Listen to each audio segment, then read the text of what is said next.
మామిడి తొక్కు పెడుతున్నాము. మామిడికాయలకు చెక్కు తీసి సన్నగా తరుగుకోవాలను. కేజీ తరిగిన సొప్పుకి 1/2 కేజీ ఉప్పు, కొంచెం ఆవాల పొడి, కొంచెం పసుపు వేసి మొత్తం కలిపి పక్కన పెట్టుకోవాలి. మరునాడు దాంట్లో కావలసిన కారం కేజీకి 1/2 కేజీ ఉప్పు, చెటాక్నర మిరం లేదా చెటాకున్నర ఎక్కువ కావాలంటే కొంచెం ఎక్కువ. 14 కేజీలకు సరిపడా కారం ఇది జోకి పెట్టుకున్నాం.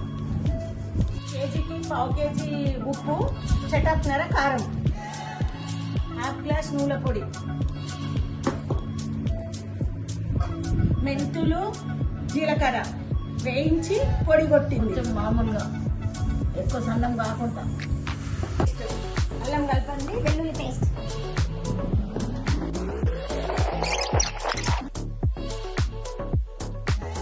ఆవాలు, జీలకర్ర, మిరప గింజలు